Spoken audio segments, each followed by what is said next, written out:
নমস্কার সবাইকে। আমি বিশাল।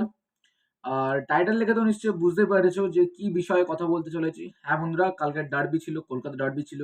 এছাড়াও সন্ধ্যে ৫ টার সময় কিন্তু মোহামেডান স্পোর্টিং ক্লাবের ম্যাচ ছিল। তো সবকিছু নিয়ে কিন্তু টুকটাক হালকা-ফুলকা কিন্তু তোমার সঙ্গে শেয়ার করব।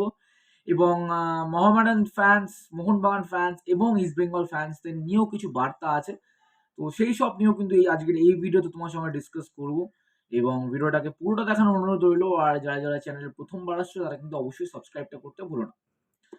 আ শুরুতেই একটা কথা বলব যে মোহনবাগান রেফারি কেনে, ঠিক আছে? কেন রেফারি কেনে সে তোমাদের বলে দিচ্ছি। যদি মোহনবাগান জেতে তাহলেও মোহনবাগান রেফারি কিনেছে। মোহনবাগান যদি হারে তাহলেও মোহনবাগান রেফারি কিনে ইচ্ছা করে হারিয়েছে যাতে পরবর্তীকালে কোনো প্রবলেম হবে না। আর অন্য কোনো টিম যদি হারে সেখানেও মোহনবাগানের একটা ভূমিকা আছে। কেন কিনা মোহনবাগান সবসময় রেফারি কেনে, ঠিক আছে? এইটা নিয়ে কিন্তু কালকে প্রচুর পরিমাণে ট্রোল হচ্ছে। আর কালকে যারা ডার্বি দেখেছো তারাই হয়তো জানো যে কেন তারা ট্রোল করছে। স্বাভাবিক একটা ট্রোল করার বিষয় হয়ে ওঠে। অ্যাজ আ মোহনবাগান ফ্যান, আমি তো মোহনবাগান ফ্যান, তোমরা সবাই জানো যারা আমাদের চ্যানেলে সাবস্ক্রাইবার আছো।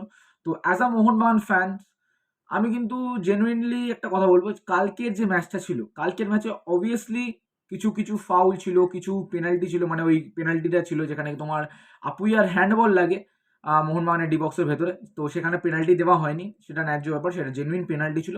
বাট ওরা রেফারি দেয়নি। তো এই কারণের জন্যই কিন্তু সবাই বলছে যে মোহনবাগান রেফারিকে নিয়ে অনেক কিছু ডিসিশন আছে। যেখানে লিস্টন কোলাস একটা হ্যান্ডবল করেছিল।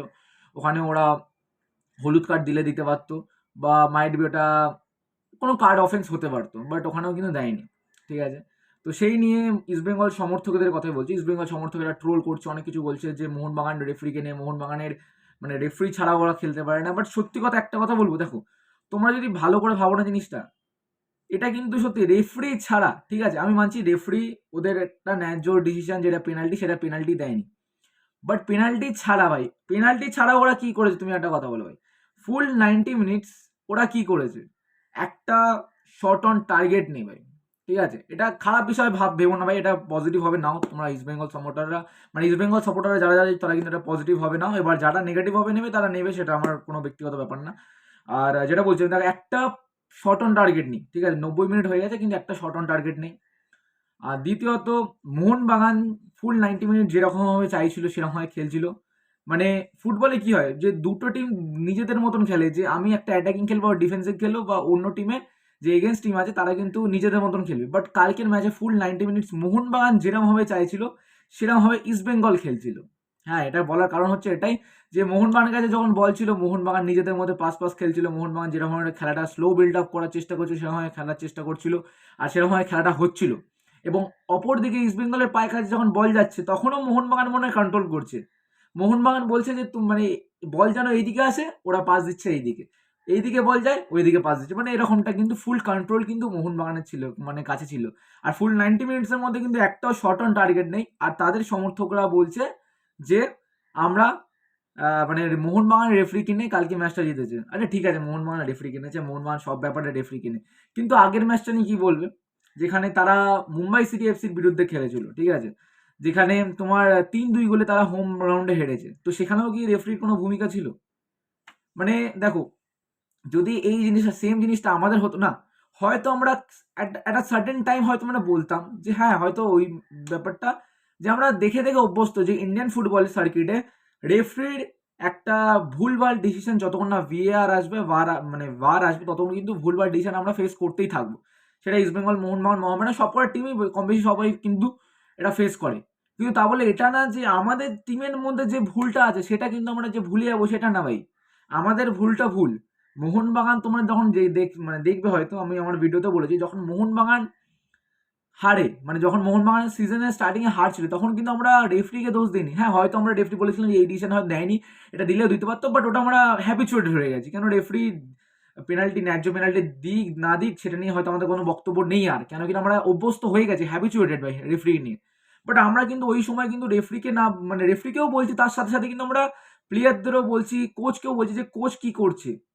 কোচকে চেঞ্জ করা দরকার, একে চেঞ্জ করা দরকার। ও ভালো খেলতে পারছে না, রেফারির কথা বাদ দিচ্ছি ভাই। রেফারি বাদে আমরা কি করেছি? আমরা এটা ফোকাস করি। বাট ইস্টবেঙ্গল সমর্থকেরা কিন্তু এটা বুঝতে পারছে না যে কেন ভাই? কেন আমরা বারবার রেফারির শিকার হচ্ছি? কেন রেফারি ছাড়া কি ওরা খেলতে পারবে না ভাই?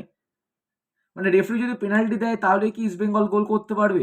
রেফারি যদি ফাউল দেয় তাহলে কি ইস্ট বেঙ্গল ফ্রি কিক নিতে পারবে? আদারওয়াইজ কি ওরা নিতে পারবে না? ওরা কি শর্ট অন টার্গেট গোল মারতে পারবে না?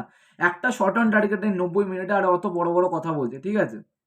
আর সত্যি কথা বলতে ইস্ট বেঙ্গলের মধ্যে ফরেন প্লেয়ারের যদি কথা বলি, ডিয়ামান্টাকোস কি করছে? ডিয়ামান্টাকোস, ক্লেটন সিলভা কি করছে? ক্লেটন সিলভা মাঝমাঠে সাউল ক্রেসপো, মালিক তালাল তো এখন ইনজোর্ড, সাউল ক্রেসপো এখন তোমার ইনজোর্ড।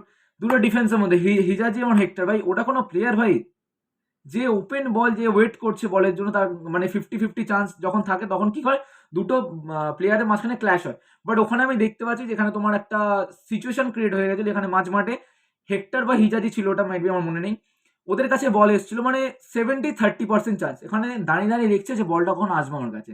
অ্যাজ আ ডিফেন্ডার তুমি কি করবে? বলটা যখন দেখছো তোমার কাছে 70% চান্স আছে, তুমি যখন ওখানে গিয়ে ক্লিয়ার করো, তা না করে ও দাঁড়িয়ে দাঁড়িয়ে দেখছে। তো সেটাতেও কি মোহনবাগানের দোষ ভাই? মানে যখনই যা কিছু হবে সেটা মোহনবাগানের জন্য দোষ। মানে ব্যাপারটা ওইটা না ভাই। ব্যাপারটা হচ্ছে এখন আমরা লিগ টেবিলের টপে আছি। তো তোমাকে কিন্তু তোমাকে অনেকজন সবাই টানাটানি করবে এটা নিয়ে। তো সেটা নিয়ে ভাবনা চিন্তা করলে হবে না। তো যাই হোক, কালকের ম্যাচে এটাই বক্তব্য আছে যে মোহনবাগান কিন্তু আরো বেশি গোল করতে পারতো। আর কালকে কিছু পয়েন্টস আমরা যেটা নোট করেছি সেটা তোমাদের সঙ্গে শেয়ার করি। এত কিছু তো বললাম। তো বলার প্রথম যে পয়েন্ট সেটা হচ্ছে মোহনবাগান কিন্তু আরো গোল করতে পারতো। কালকে কিন্তু পুরোপুরি খেলাটা স্লো বিল্ড আপ করেছে একদম, মানে নাই খেলার মানে উদ্দেশ্য এরকমটাই ছিল বলতে পারো। সত্যি বলতে আমি তো প্রচুর পরিমাণে ডিসঅ্যাপয়েন্টেড হয়ে গেছিলাম। কালকে 3 পয়েন্ট যেটা ইম্পর্টেন্ট সেটা তো অবশ্যই আমরা পেয়েছি। কিন্তু মোহনবাগান যদি আরো গোল দিতে পারতো তাহলে হয়তো ভালো হতো, ভালো ম্যাচটা হয়তো জমতো। কিন্তু 1-0 গোলে জিতেছি, জেতাটা জেতাই হয়। সেকেন্ড পয়েন্ট যেটা পেনাল্টি ছিল না, অ্যাজ আ মোহনবাগান ফ্যান আমি এটা অবশ্যই বলবো যে কালকে জেনুইন পেনাল্টি ছিল, যেটা কিন্তু দেওয়া হয়নি ইস্ট বেঙ্গলে। সেটা তো একটা খুব খারাপ বিষয় হয়েছে।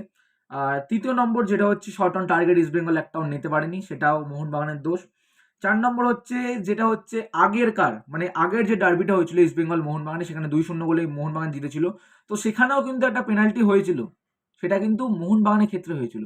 মানে আনোয়ার আলী গ্রেগ স্টুয়ার্টকে ফাউল করেছিল, তো সেই ফাউলটা কিন্তু পেনাল্টি দেয়নি। তো সেখানেও কি মোহনবাগানের দোষ? সেখানেও কি রেফারি কিনেছিল মোহনবাগান যে না আমাদের দিতে হবে না, যে তোমাকে যদি বুঝে যায়, তোমাকে যদি শাক করে, তাই জন্য আমাদের পেনাল্টি দিতে হবে না? এটাও কি মোহনবাগানের কোনো চাল ছিল? সেটা তোমরা কমেন্ট করে জানো ভাই, আমার কিছু বলার নেই। আর লাস্ট যে পয়েন্ট সেটা হচ্ছে মুম্বাই সিটি এফসির সঙ্গে তোমার ম্যাচটা হেরে যাওয়া, সেটাও মোহনবাগানের দোষ ছিল। আর এই সব নিয়ে তো কালকে ডার্বির কথা বললাম। আর বর্তমানে দাঁড়িয়ে কিন্তু গতকাল কিন্তু মোহামেডান স্পোর্টিং ক্লাবের ম্যাচ ছিল বেঙ্গালুরুর সঙ্গে, তারা 1-0 গোলে হারিয়ে দিয়েছে। তারা লিগ টেবিলের লাস্টে তারা দ্বিতীয় নম্বর পজিশনকে হারাচ্ছে, তারা কিন্তু কোনো এক্সকিউজ দিচ্ছে না। তাদের প্লেয়াররা অন্তত শর্ট অন টার্গেট একটা না একটা হলেও নিচ্ছে। কিন্তু অপরদিকে ইস্ট বেঙ্গল কি করছে ভাই? ইস্ট বেঙ্গলের কাছে এত মানে একটা ঐতিহাসিক ক্লাব, এত লেগেসি, কিন্তু ইস্ট বেঙ্গল কি করছে ভাই? আমার কিছু বলার নেই। এটা বললে হয়তো অনেকটাই কন্ট্রোভার্সি হয়ে যাবে, মানে কন্ট্রোভার্সি সিচুয়েশন হয়ে যাবে। বাট আজকের ভিডিও এইটুকুনি থাক, আবার দেখা হচ্ছে অন্য দিন তোমাদের সঙ্গে। আর আমি কিন্তু ফার্স্ট টু লাস্ট, আমি কিন্তু যদি কোনো ভুলভাল কথা বলে থাকি তাহলে কিন্তু তোমরা কিন্তু কমেন্ট বক্সে তোমরা নিজেদের মতামতগুলো জানাও, আমি কোন পয়েন্টটা ভুল বলেছি না বলেছি। বাট আমি আমার ওপিনিয়ন শেয়ার করেছি যে ইস্ট বেঙ্গলে দেখো, রেফারির ওপর ভরসা করে খেললে হবে না ভাই। ইস্ট বেঙ্গলে নিজেকেও কিছু করতে হবে, তাহলেই হয়তো পরবর্তীকালে ম্যাচগুলো জিততে পারবে। নাহলে ওই রেফারির দোহাই দিয়ে আর কতদিন চলবে ভাই? কতদিন কাটবে? একটা ঐতিহাসিক ক্লাব, একটা ইস্ট বেঙ্গলের একটা লেগাসি ক্লাব, সেই লেগাসিটা নিয়ে আমি জানি না ম্যানেজমেন্ট প্লেয়াররা হয়তো খেলাখেলি করছে রেফারির উদাহরণ দিয়ে। বাট ক্যারি অন, এটাই তোরা করতে থাক। আর ইস্ট বেঙ্গল সমর্থকদের একটা কথা বলো, তোমরা এটা নিয়ে পড়ে থাকো, আর মোহনবাগান ওই দিক দিয়ে লিগ শিল্ড নিয়ে বেরিয়ে যাবে, ঠিক আছে?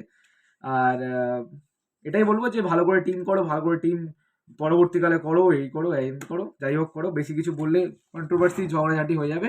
তো আজকের জন্য এটুকুই থাক। আর সবার শেষে জয় মোহনবাগান। চলো, টেক কেয়ার, দেখা হচ্ছে অন্য একটা ভিডিওতে। আর মোহামেডানকে সব থেকে বেশি কংগ্রাচুলেশন, কালকে ব্যাঙ্গালোর এফসির মতন টিমকে হারিয়েছে। তো চলো, টেক কেয়ার, বাই বাই।